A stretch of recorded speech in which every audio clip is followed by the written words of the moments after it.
And today, as I was spending my usual hours and hours and hours prepping for the show, I came across something that grabbed my attention. And it stopped me. And I decided to delve into it. And as I delved into it, I couldn't watch the videos.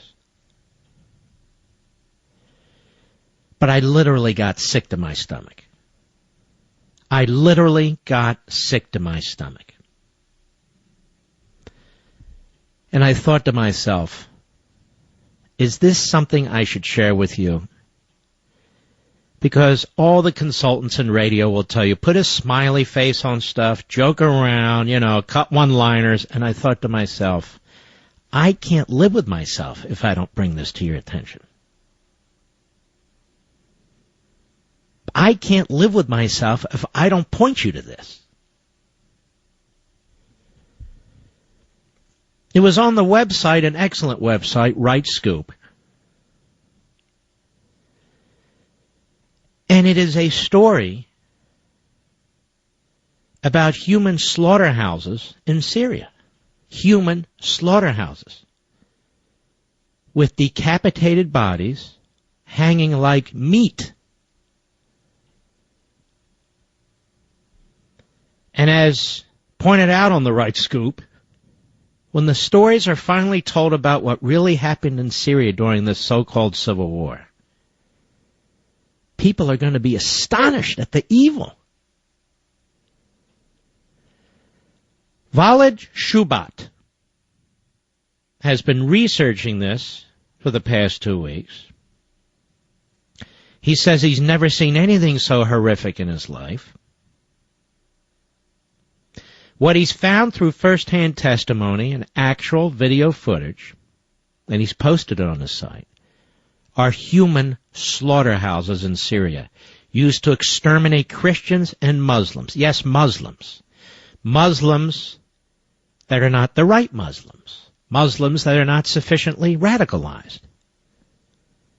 They're run by Syrian rebel Takfiri jihadists groups. And one such group is called ISIS, which stands for Islamic Group of Iraq and Syria. Another group is called Muhammad. And these groups are rounding up Christians and Muslims who disagree with their ideology. They are systematically decapitating them from the root of their necks and hanging them upside down like butchered cattle. The Muhammad slaughterhouse was run by this self-named group, Free Syrian Army. Now, in its infancy, it was caught 3 years ago when the Syrian police found it and shut it down. The problem is, there are more. And Walid Shoebat has found evidence of 3 different slaughterhouses operating in Syria, and there's no telling how many more there are. The world needs to know about this. The world needs to hear about this. This is Hitleresque. This is as sickening as it gets. This isn't even inhuman. It's beyond that. It's beyond barbaric. As civilized human beings, we're without words to explain it. And when you read about this, and it's hard to read. It's hard to read this stuff. These people are brought before a court, which obviously is a joke. They're all lined up. Teenagers and old men, women and girls.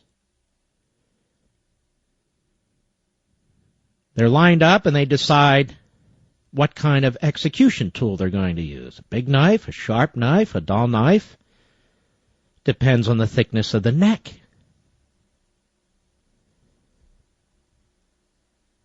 And once they're decapitated, they're disemboweled. And then they're hanged upside down, as in a slaughterhouse. I'm no fan of the Syrian government. It is a terrorist government. It is in alliance with the Islamo-Nazi regime in Tehran.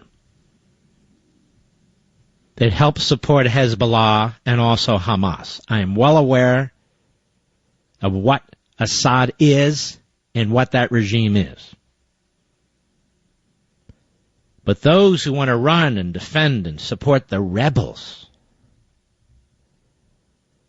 because they think these are freedom fighters, this so-called revolution, this civil war, has been hijacked by the lowest of lowlives that's ever been put on the face of the earth. So I want to talk about this a little bit with a man who's trying to expose it, but for some reason cannot get the attention of the television networks. For some reason cannot get the attention of cable TV, which is busy chasing a jet with experts who have no idea what happened to it. And the silly news, radio news, TV news, the idiocy that they will report. All these slaughterhouses are in operation. And it's not just here, what goes on in North Korea and so forth. I'm not sure what to do about these things, ladies and gentlemen, but I do know this. We need to be aware of them. We shouldn't close our eyes to them. Then I have to ask, why isn't there more attention being paid to this? When people say things like, what do we care? That's not in America's national security interest. What do we care? What do we care? It doesn't mean, ladies and gentlemen, that we send stealth bombers and blow Syria off the face of the earth. That's not a logical conclusion. But there is a point at which we are moved. We are moved by genocide. We are moved by horror like this. That it weighs on our conscience. Not because we're responsible for it. That has nothing to do with it. But because our fellow man is being so treacherously destroyed. Destroyed. When we come back, we're going to talk to Walid Shoebat about what he knows about these slaughterhouses. I know this is a tough subject. I know I could go off on silly land. And we will talk about other things in the final 2 hours of the program. But as I said when I opened the program, we have to live with ourselves. Seems to me we need to know that this is going on. You don't need to look at these videos, but they're there. This is a fact. This is a fact. It's not a nightmare. It's a fact that human beings are being treated like this in the most horrific manner imaginable. Our guest, Walid Shoebat. How are you, sir? Good. How are you? I'm very well. Tell everybody the organization you run right now. What's the name of it and what do you do?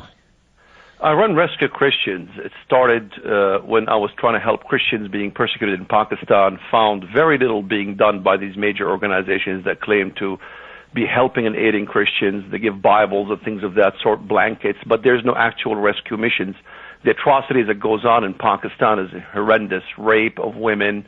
And so we really literally have cases. We have an NGO who basically works with us in Pakistan and pull them out of danger and even, pay the ransoms, whatever it takes to bring these Christians out of danger. And we expanded now into Syria and Iraq via Sister Hatun Dogan. She's a nun who is very heroic in her actions. She goes into the Syrian borders and I also became a researcher, not by will, but just by what happened to me. I was a terrorist and converted. All right, let's slow down. Hold on. Let's slow down. So, give a little bit about your background now. Start from the beginning. We don't have a lot of time, but start from the beginning and bring it up to present.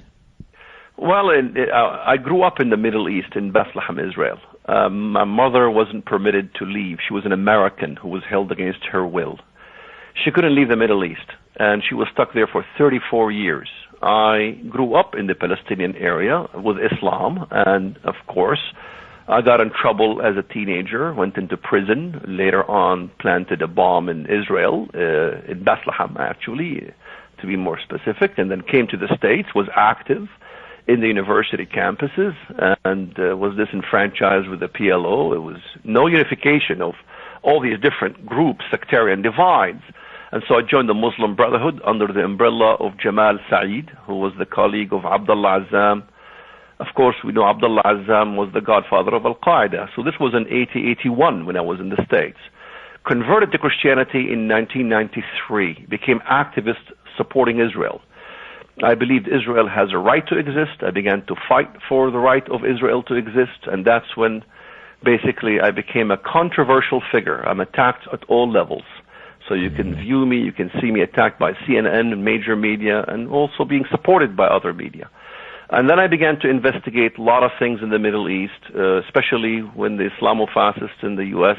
say things in the English language, and would translate them into the Arabic language. I began to crack many cases, the Ground Zero Mosque, the Huma Abedin case, the Malik Obama, President Obama's brother, his involvement with the Sudanese Islamist government with Omar al-Bashir, photos, everything. And then I got involved with rescuing Christians because I couldn't figure out why in the West there's very little organizations that do very little for actually, bringing Christians out of harm's way in the Middle East or in Pakistan. And so I started Rescue Christians, and I began to discover much more troublesome, research, especially in Syria with slaughterhouses. All right, I want to get it. So that's the background, Walid Shoebat. That's your background. Thumbnail sketch. And now you are a practicing Christian. You are an American. And now your mission, among other things, is to save people who are being threatened, who are in places in the world which are extremely dangerous. And I want to focus in right now on your discovery of and your attempt to make as public as you can these slaughterhouses in Syria. What did you find? Well, the first thing I found was a story, it was also published by Al Jazeera, of a fellow who was part of the Free Syrian Army. His name is Saif al-Adlubi. He was giving his testimony in a slaughterhouse. I'm talking about a human slaughterhouse. Couldn't believe it. Of course, I called my contacts from Syrian background, and they said, well, have you not heard of Muhammad slaughterhouse? That's another one. This fellow was talking about the slaughterhouse in Adana, and he described it so well. And then I was giving another video from the Sib'a area of another slaughterhouse. So that's 3 so far, right? And then also I began to research myself and obtain footage from Syria on another human slaughterhouse in Bayyad. And the meticulous kind of killing is 3 here, at least 3. And you can see it on video, and I couldn't believe it. The video was horrendous. People can go to my blog, shoebat.com, and see the videos for themselves. The meticulous carving of heads, arms, limbs, disembowelment, and in fact, in cases, another 4th slaughterhouse, which was an undisclosed location in which it was the victims were executed in a sacrificial offering. And of course, I know the Arabic language, and the terrorists who began to execute these was saying in the Arabic language, نَتَقَرَّبَ مِنْهُمْ إِلَيْكَ يَا رَبِّ. I know what that means. I bring them a sacrificial offering to you, O Lord. تَقَبَّلَ قُرْبَانَكَ. Qurban, nobody, I don't know any Arabic expert who could say Qurban is not sacrifice. Accept this sacrificial offering, O Lord. O Lord, accept it from us. O Lord, accept it from us. And then he says, Bismillah, and commence the killing. And so it is really a sacrificial. And also, you have cases of cannibalism. We investigated Kuru. Kuru existed in Syria, which is a disease that is contracted through cannibalism only. A disease that basically been eradicated in the earth, has sprouted in a case in Syria when the patients were taken to Turkey and then to Germany for treatment. And of course, it remained hush-hush. There was a Arab agency that investigated the whole thing. And in fact, the very man who gave his testimony on this video, he was told, Abshir bil-dhabh, the good news is you will be slaughtered as a sacrifice. So you have a sacrificial offerings on video, and the Arabic is very clear, and the cutting of the bodies is like sheep hanging upside down, exactly as Al-Adlubi stated. Men, young men and old men, Armenian Christians. He was discussing how Christians were being slaughtered. One Armenian Christian, as a slaughterer came to him, says, your neck shouldn't take much problem because you're an aged man and I don't have to sharpen my knife. So we have cases of Armenian Christians and also Sunni Muslims and Shiites being executed in a very horrific way. And these are slaughterhouses, human slaughterhouses, akin to what happened in Nazi Germany. It's probably much smaller scale. Walid, I want to hold you over. Don't hang up. I'm speaking to Walid Shoebat.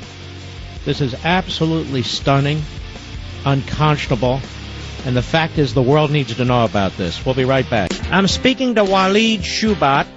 His organization is RescueChristians.org, RescueChristians.org. Why do you think senior government officials, sir, are not even talking about this sort of thing? Well, it's obvious why, because we've taken the position that Bashar al-Assad needs to be ousted, so we supported the FSA, and of course we had other, like al-Nusra and like the ISIS, which is the Islamic State of Iraq and the Levant, began to basically create incursions into the region from all over the Middle East, and of course it's becoming very obvious in Syria that really this stuff is escalating to a point that is Al-Qaeda affiliated, and Al-Qaeda is fighting with the Syrian government, and the political position is that we're anti-Syrian government, and when in reality the Syrian government is trying to close some of these slaughterhouses, like the Muhammad slaughterhouse in Sab'a was closed by the Syrian police. So while the Syrians do have, well, the Syrian government does deal with people like we have Saddam Hussein, but it's nothing like what we see now. What we see now is much more different and escalated and much different. Now we can understand fully what happened to the Armenian genocide. In fact, Samuel Gradley-Ho, gave a historical sketch in his Greek Revolution. And he was an eyewitness, and he said that the Muslim Turks, though the blood of the Christian was an acceptable offering to God. In other words, it was a sacrificial offering. So we see things. Even we have documented the major Islamic TV network in Egypt during the Muslim Brotherhood, in An-Nas, and major theologians talking about even cannibalism, that you can eat the flesh of the enemy so long it's raw. We've seen video of I was the first, in fact, to report that video, one of the few, that the eating of the lung, it turned out to be he wanted to eat the heart, but it turned out to be the lung. And of course, we can go to Islamic sources from Ash-Shafi'i, Ibn Taymiyyah, Bukhari, Dahabi, Ibn Qayyim, Darami, Ibn Kathir, you name it, that supports the idea of sacrificial offering and even including human flesh. You had the famous case in Islamic theology, the case of Khalid Abdullah al-Qasri, who ritually sacrificed Ja'ad ibn Durham. In fact, that's the example that was given on this. Well, let me ask you this: what should or can the United States do about this in Syria right now? I mean, it seems like there's very little we can do in terms of. I will say this: I mean, I'm starting to think as detestable as Assad is, and he's detestable. Yeah. What you're reporting here, though, is so unspeakable. It's such evil that maybe I have to pick a different side. Well, for decades I've been arguing removing dictatorships in the Middle East is crucial because what replaces it is Islamofascism. I was right. I was against the removal of Iraq's, Saddam Hussein. What happened? Iraq is in chaos. I'm against removing Muammar al-Qaddafi. How's Libya doing, by the way? Chaos. Removing Bashar al-Assad. Yes, well, we have Egypt also. Egypt, you have, what did this guy do? Hosni Mubarak. Why was he thrown under the bus? Was he such an enemy of the U.S.? He was an ally of the U.S. Mm-hmm. So the U.S. decided to throw some allies and some foes who were dictators out of the Middle East, and then what we have replacing them was what? So now we have a Sisi in Egypt. He seems to be all right for his people. They love him. But what is the condition now in Egypt?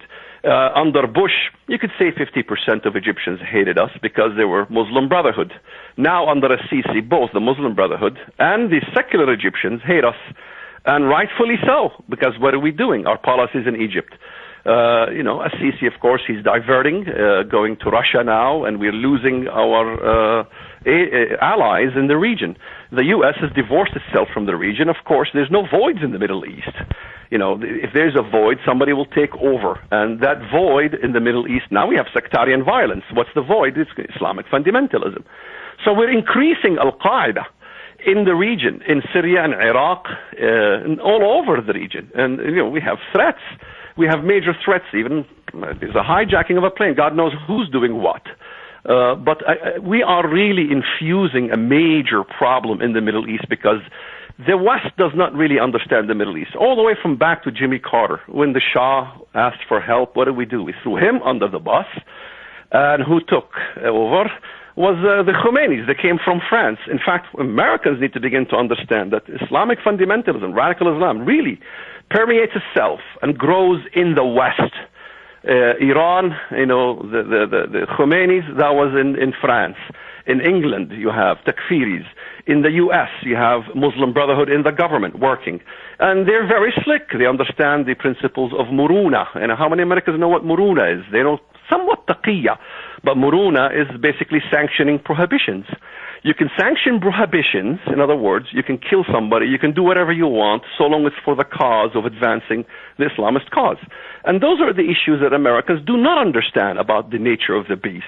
So they basically divide the Muslim world into, we have good guys and bad guys, secular versus fundamentalist, but they don't understand that the fundamentalist could guise himself as a secular.